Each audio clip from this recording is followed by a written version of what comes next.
Hello po, nagbabalik na naman po inyong lingkod sa 26 TV. Ngayon po mayroon tayong reaction video, no? Ayan po, saglit lang po ito, no? At syempre po, no, bago tayo magsisimula, ayan po, batiin po natin ang ating ama ng Kalingap. Ayan po, isang mapagpalang araw po sa ating ama ng Kalingap, Kuya Bal Santos Matubang, Ate Edna Kalingap Rab, Miss Jack Matubang, at syempre po sa mga sponsor na hindi pa rin po nagsasawa at nagmamahal po at tumulong dito sa Team Kalingap. At shoutout po sa Kalingap Strikers at sa mga reactor ng Kalingap. Shoutout po sa inyong lahat. At ngayon po, at nandito po ay nakita ko po dito sa mga post po ng mga aking mga friend sa Facebook nila. At syempre po natatawa ako, no?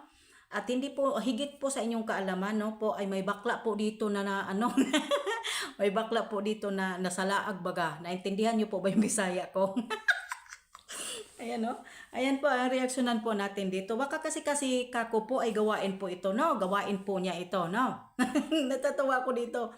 Hoy, grabe ka naman po. Grabe ka talaga, kuya, no? Ang sabi niya dito, doon sa post po ni, dito po to, i-credit ko po ito sa post ni, Sisikoy, Elongga yata. Ayan, basta, ayan.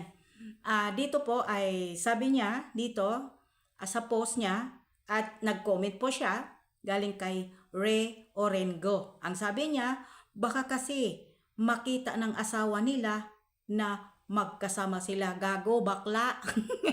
Huwag mong igaya ang jump car sa ugali mo at sa gawain mo sa totoong buhay. Kaya ka nakapag-comment yan kasi gawain mo tanga, bakla.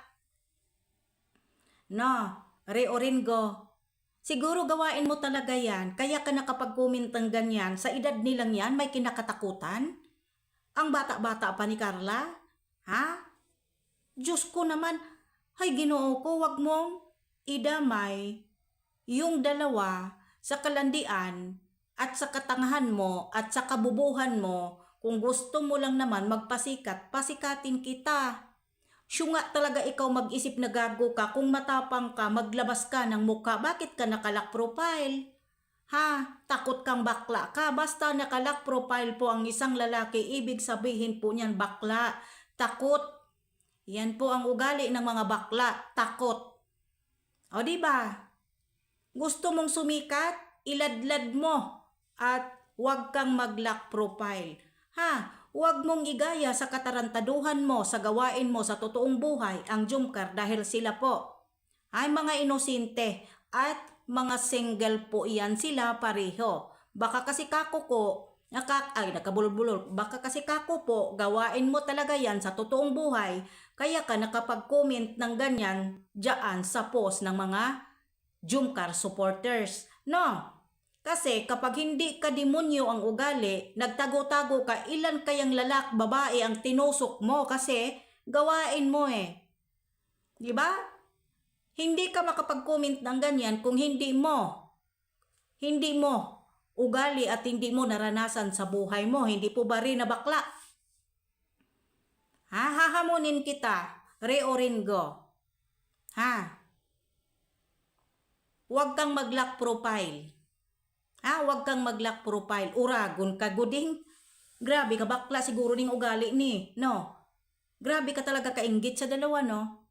Takot na takot ka pa, hindi ka pa nag pa sa profile mo. Natatakot ka? Bakla na halimaw? Baka kasi kako, pinapatuwad ka katulad ng iba dyan na pinapatuwad ka lang, binabayaran, kaya ka nakapagsalita ang ganyan.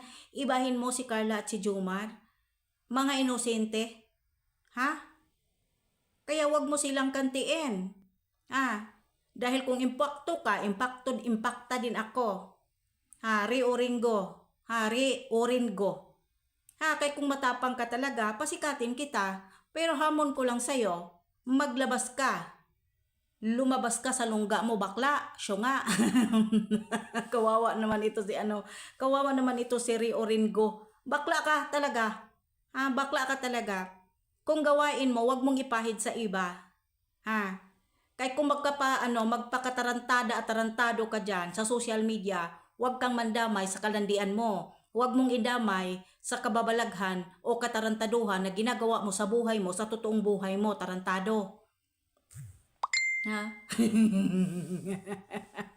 Gago talaga ito, no? Ha? Dahil sila po ay mga matatino na tao. Ha? Si Jumar matalino. Si Jumar may business. Si Jumar po ay charity vlogger at maraming nagmamahal kay naman po sa iyo.